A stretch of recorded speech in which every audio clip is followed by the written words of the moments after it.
Okay, all right. Thank you, everyone. First of all, we're just excited to start practice today. We had our team meeting last night, and you could just really feel the excitement of our players. Very proud of our players and our staff and the way they've handled themselves through this whole time off. During the spring, operating with our players off. Back home and our coaches working through Zoom, and then once they got back on campus, the way they handled themselves through all the ups and downs, of the summer to get to this point. There's a lot of excitement around our building. Everybody's ready to get started. We will practice this week Monday, Tuesday, Wednesday, Thursday. We will take off Friday, and we'll scrimmage on Saturday. Next week, we'll start getting in a routine, and we'll have a 5-week routine. We're going to practice Tuesday, Wednesday, Thursday, off Friday, and then scrimmage on Saturday. So that's going to be our routine for 5 weeks, which I think is really good. We will be doing more 11 on 11. We'll be doing more scrimmage reps than we've ever done before in fall camp, with the fact of not going through spring, evaluating our players. I mean, we need to see what the guys can do right now, who needs more work. We need to create depth. That's really going to be a factor, not just for us, but everybody around college football, is creating depth. And you'll hear me talking a whole lot about 3 deep when usually you're talking about 2 deep. So just a new day as far as that's concerned, but at the same time, great opportunities for our young guys. And, I really believe the team with the most depth could have a big advantage, and that's really what we've been talking to with our players. Wanted to give you update on our COVID testing that we've done throughout this summer. We brought our guys back June 4th. We've tested our players 863 times, which is a little bit more than 7 times per player. We've had 33 positives over the course of the summer. We tested our staff over 5 times apiece. We've had 1 coach test positive. That was earlier in the summer. We're using the gold standard test, the test that they actually stick it way up your nose and the saliva. So I really appreciate our administration with the amount of testing they've allowed us to do, and with the best testing out there available for us with that. We did test our team last week. Got some very good news. We had 0 positives. We tested our team and staff, so that gives us a lot of confidence going in to fall camp today and getting started. We will have 4 players that will not start with us. They're still going through their protocols, but they will be back with us by the end of the week. Oscar Chapman, our Australian punter, he has arrived in the States on Saturday, and he is going through acclimation period right now, and we expect him to be back with us in the next week and a half, or get with us in the next week and a half. So, like I said, I think overall you could just really see the excitement on our players, and you can tell that the coaches too. It's been a long time coming, and we're excited to get out there with our players today and start practice. All right, any questions?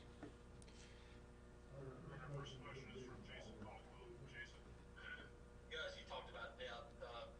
How much was that a priority and a focus when you're talking to your coaches, when you're talking to your team, and how different is that, especially for like an offensive line where you don't normally play many of those guys? Do you have to treat the offensive line very different this year because you might need more guys than normal? You're exactly right. Normally we go into just offensive line, for example. If you got 3 tackles and 3 guards and 2 centers, I mean, you feel pretty good. It's completely different now. And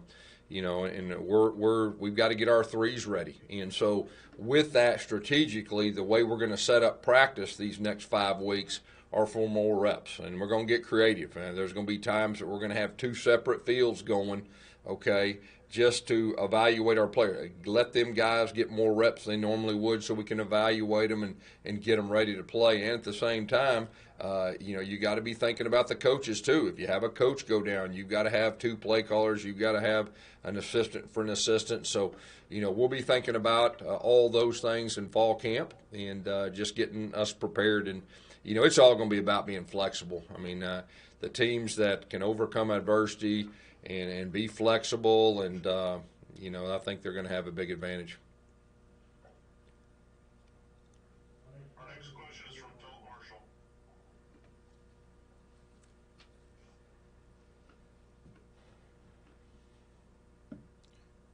right, Philip, are you on there? If you can unmute yourself, please.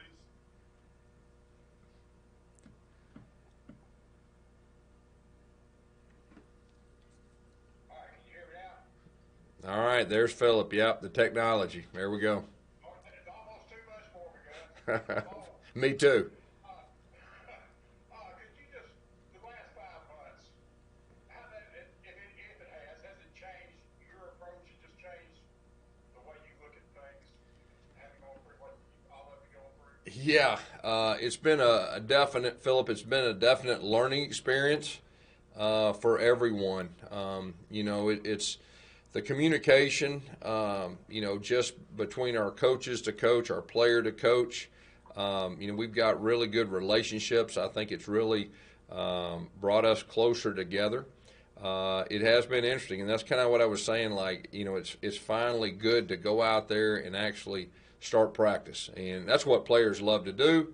That's what coaches love to do, and so that's really why there's a lot of excitement, because we're finally up to this point. That's what I told our team, yesterday at the very first of the meeting. I told them, guys, think back at the last 5 months and everything that we've done, and we're finally here, and we're finally getting ready to start football, and there was a lot of smiles on their face when we talked about that. Next question is from Tom Green. Tom, if you could unmute your line.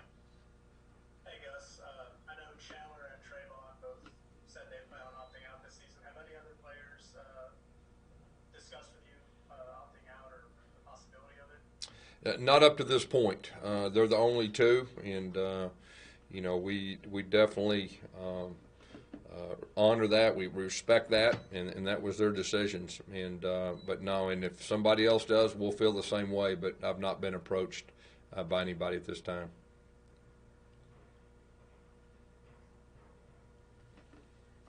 Our next question is from Gianna Hahn.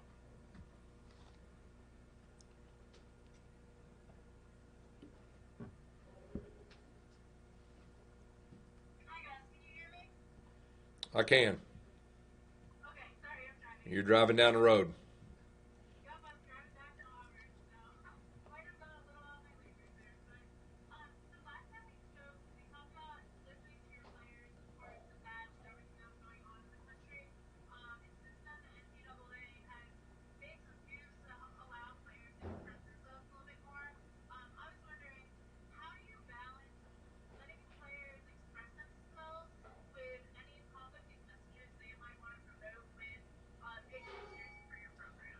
Yeah, we're our players having a voice, and a lot of them have up to this point, and being unified as one, and that's really what we plan on doing, and that's been our approach. We've got some great leadership, and our administration supports that also.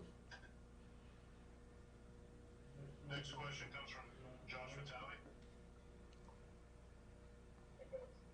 Obviously, last week was pretty insane, I guess, with all the news of certain conferences canceling football seasons. Obviously, the SEC hasn't, as a football coach, when you see the Big Ten and the Pac-12 saying we're not playing football this year, what goes through your mind, and what you talk to your team about with all the uncertainty going on? Yeah, the thing about it, we've been talking probably for about 5 to 6 weeks about just controlling what we can control and not getting caught up with the ups and downs and everything that's going on outside. And so that's the way we've taken it, day by day and week by week. And we're just concerned about us. And as of right now, we're getting ready for the season. And that's our mindset. We can't get distracted. The teams that don't get distracted with all this stuff is going to have an advantage, and that's been one of the things that we've been really working hard on. What are the advantages that we're going to have? And not being distracted is one of them, and our guys have done a good job with that. Control what we control, and like I said, we're getting ready to play, and that's our mindset.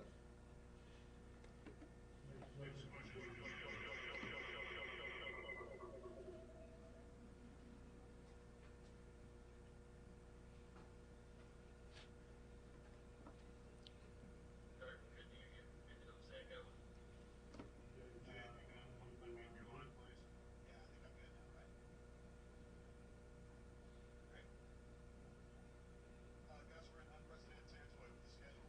We're going to find out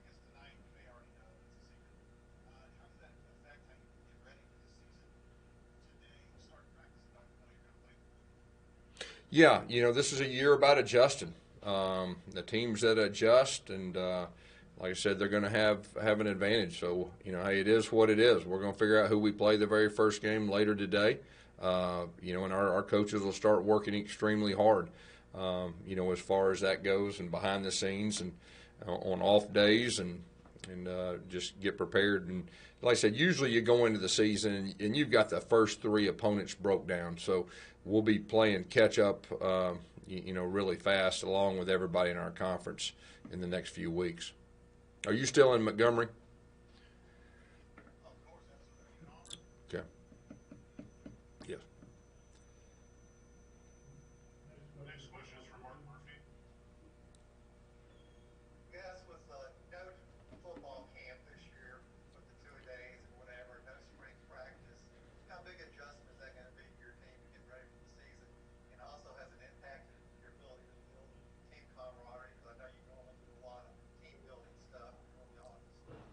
Yeah, I think it's a challenge for everybody, and I've just told our staff, we're going to be very creative, unconventional, unique. Of course, I've had the opportunity to be a high school coach at 3 different levels and a head coach at 2 different levels. So, I think that's right down my alley as far as, being unique and being able to adjust. So we feel really good about our plan, the way that we're going to go about it, like I talked about earlier, as far as evaluating our guys, developing depth, not just with players, but as coaches. I think that's a real thing that we have to be prepared for. And so we're setting up practice different than we've ever done. And so I'm excited about it. I think our players are. And the goal is to get more information in a faster period of time than we normally do. This isn't a time for traditional, okay? I really believe the teams that can be flexible, they'll have a chance to separate themselves. The next question is from Brian Matthews. Hi, Gus. Thank you for having us on here. Two-part question. What's the status of Austin Troxel and Kevin Zaire?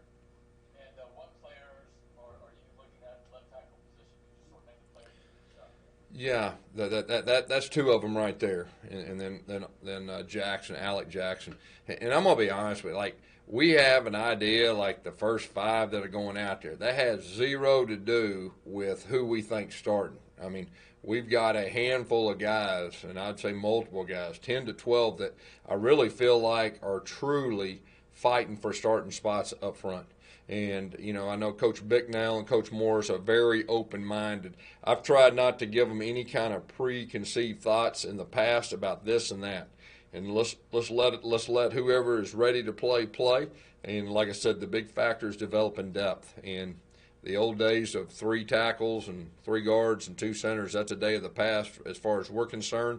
But that gives other people real opportunities. And my experience is when you give people real opportunities, you get a few that really seize the moment. So that's really been our message to our players up front.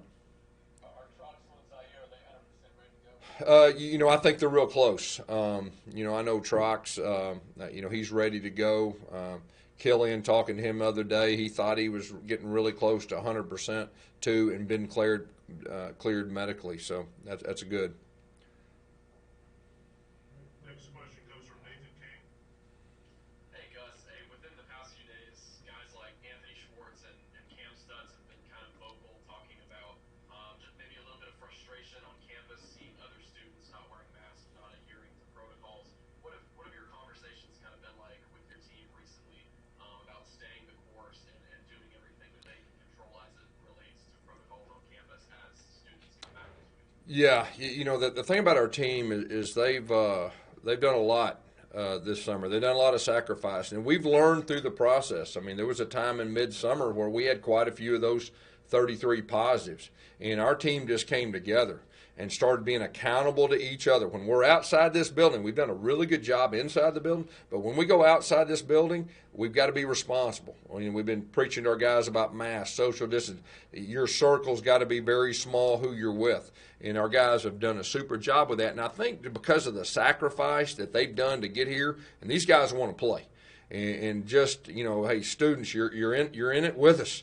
and we need your help. But wear your mask, social distance, be responsible. So I think that's really where that's coming from with those guys. I know there's some other players that have expressed concern, and we knew that this is going to be a telling time right now with all the students coming back to campus. And what we've just told our guys is let's control us.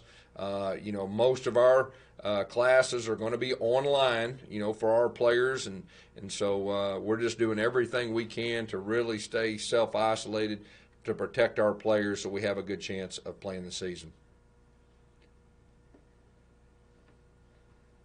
Next question is from Jeff Spiegel.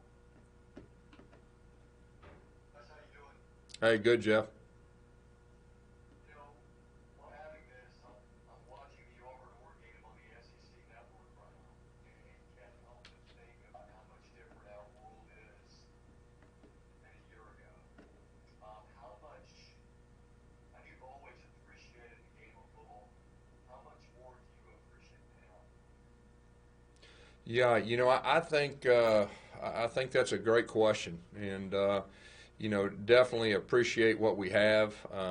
Appreciate being able to coach the players we have and being around the players, and that's what's fun for coaches is to coach the players in on the field and put a plan together, have a dream together, and try to achieve that dream and that plan. And so that's what we love to do. And so the appreciation level is very high. And you're exactly right. You go through adversity, which we all have done, and you get to this point, you have a way of looking back and appreciating things even more than you used to. We had a follow-up from Tom Green. Hey Gus, I wanted to ask you about Kalen Newton. Obviously, you have a long-standing relationship with his whole family. But what was the discussion like when you were bringing him over to Auburn, and what do you kind of see his role being now that he's here? Well, the thing about Kalen, you got to look at his career before he got here at Howard and what he did. I mean, he was a record-setting quarterback at Howard and leading that team. I think they had the biggest upset in the history of college football when they went to UNLV. So got a lot of winter in him. And like you said, we've known each other a long time. So when he decided to be a grad transfer, I just tried to, encourage him to come here, be a part, and help us win. And he has a lot of intangibles. He's a real smart guy. He's been a quarterback. He's a leader. I think he's going to have a chance to help us in a lot of different ways, not just at wide receiver, but some other ways too. Got a follow-up from Josh. We've seen obviously players from other conferences band together and give their conferences list of demands or questions. When you see that stuff, how often do you and your staff engage your players to see what questions they have, what concerns they have about whether it be COVID-19 procedures or all that stuff? What we've tried to do is be honest and transparent and open with our players, with their parents, open communication, and that's the way we went about it. And I'd like to think that our players would say that. And like I said, we've got great relationships with our players, and I think that's very important.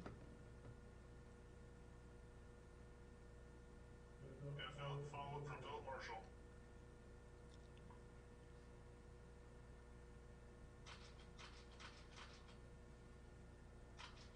Okay, it's technology, okay? For too much more. Gus, kind of along the same lines of what I was asking about before. I got two unrelated quick questions. One is just the time without football, from a personal standpoint. How did it kind of change you, if at all? And two, could you talk about Roger McCrary, who was not that highly rated recruit, and now seems to be on the verge of doing some special things? Yeah, one thing when we first started, I guess right after spring break when everything was shut down, I really challenged our staff and I challenged our players to really reflect and look at themselves. I know for me personally, and for 30 years, the very first time that my world even slowed down, it was extremely good for me to kind of reflect through the course of my whole career, and really what helped me get here and what the characteristics were, and just the appreciation of all the players that I've coached and all the coaches I've coached with that have helped me along this journey. It was really good for me to reflect, and I just want to be, first of all, a better person, all right, now that we've had this time, and then secondly, a better coach and a better leader. And so it was really good for me, very inspiring, eye-opening in some ways. And another thing, too, sometimes you kind of get back to who you are, at your core and what's important to you and really what's not. And that was really the way I looked at it. And I'm extremely excited to get back out there with our players after this time. And then, of course, Roger McCreary's a guy that, we knew, first of all, was a good person, and we knew he could run. And so, he's really done a good job of each year getting better. We're going to ask a lot of him this year and really ask him to even take that next step of raising his game to the next level. We had a question from Jay in Montgomery. Hey, this is Jay Montgomery. I got just a couple quick ones. Grant Lloyd, tell me what you got expected from him and how you got involved with him, and also Mark Anthony Richards, who's kind of done the deal. Yeah, so Grant is a guy that Coach Morris and the staff at Arkansas started recruiting, had a relationship with, and we just felt like we needed some experience at the quarterback position, and he's got the flexibility to do some other things, as far as H-back or even, help on special teams. So he's off to a really good start, and I know his teammates have been very impressed with him since he's been here. And you said Mark Anthony Richards. The thing that I'm excited about Mark is I really feel like he's healthier. And last year, he had the tough injury and never was able to show what he could do. So I know he's really looking forward to camp and being healthy. Next question comes from Ryan Matthews. Hey, Coach, just wanted to ask how you would feel about playing the Iron Bowl week 1 or week 2 if that's what happened. How would that seem? Yeah, I think you got to have an open mind and you got to be flexible, and it is what it is. No matter who you play the first game or whatever, we can't control that. Control what you can control, and whoever you play, there's 10 SEC games. I do know that. Me personally, I think that gives us an advantage. That's what I told our team. You look at the schedule that we've played since we've been here since 2013, and I would put it up against anyone. And the thing I can tell you is adding 2 extra games won't be a shock to our system. Like I said, I think we've had the toughest schedule since 2013. So we're really looking at that as an advantage. And some teams that have not had as tough a schedule, I think it's going to be a little bit more challenging for them. Just the grind, because I don't think everybody really understands the grind of our league, and unless you're in it, and just week in and week out. And you can even look at some of the teams you may not think are the best. They're still a handful. You look at 2013, we were picked dead last in the whole SEC, and we won the SEC. So, just the grind of everything that goes with it, I really feel like we can have an advantage because of the schedule. And then some of the teams that hadn't had a tougher schedule, I think they may have their hands full. Next question comes from Rick Beach. Hey, Coach, I was wondering with the advantage that Jared Harris seems to have at home field, has there been any talk on restrictions that the SEC may give on pipe and noise? I'm going to be honest with you. I've not even got that far. I do hope that later this week, we can let everybody know how many people can actually come in the stadium and all that. But I've not gotten that far. I'm just kind of taking it day by day and week to week. As we get closer to the season, I know there'll be more discussions along those lines, because you're exactly right. I feel like we have the best home field advantage there is, and not having that thing full is definitely concerning. Next question is from Mark Murphy. Guys, is this a season that newcomers, both on offense and defense, are going to have a really great opportunity to play more than a normal season? 100%. And like I said at the very first, I think realistically, as coaches, we have to have our mindset that we may be playing our number 3 guy at a certain position, and that's just the way it is. And so what we got to do is, what do we have, 5.5 weeks or whatever, to get those guys prepared to do that. And how do you get prepared? You get prepared through reps. So like I said, it's more unconventional than it's ever been. And, we've got to get those guys as good as they possibly can be. And, that ought to be real exciting for all of our guys, that they have a real chance to help. And they have to have the mindset that it's next man up. I'm ready to go. If I get thrown in week 1 and I was the number 3 guy on the depth chart, or even start, I mean, there's no telling, the different scenarios that we're going to face throughout the year with all the challenges we're going to have. Time for 2 or 3 more. The next one is a follow from Tom Green.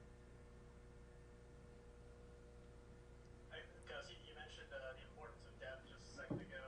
But with the additions that you brought to that QB room this year, with the experience that Grant Boy and Caleb Newton bring, plus having Bo and Cord Cheyenne there, do you feel this is the deepest quarterback room you've had since you've been at Auburn? And at the kind of unique circumstances of this season, do you think that is kind of an advantage for you guys? Well, I think as far as numbers, I think this probably is the deepest, okay? But as far as experience, I'd say we probably had some other years that we had more experience, quality depth coming back. But, the good thing is we got 5.5 weeks, I guess, before we play, and just give those guys the reps they need, and then Chad's just going to have to figure out, past Bo, what other guys can do at this point and what they can't. And that's what he's good at, especially being a former high school coach. So, I know he's looking forward to evaluating those guys and seeing what they can do.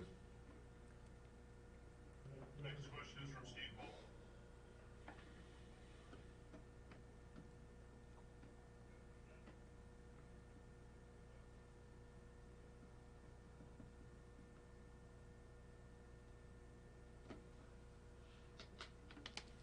Is Steve hanging out with Phillip right now? Can you unmute your line, please? While you're doing that, let's go to Brian Matthews. And Coach, just wanted to ask about the extended OTA, or whatever you want to call it, period y'all had. How much did that help you guys, especially still on the offense, and how much would you say for both teams? Can you say that one more time? Can you say that one more time?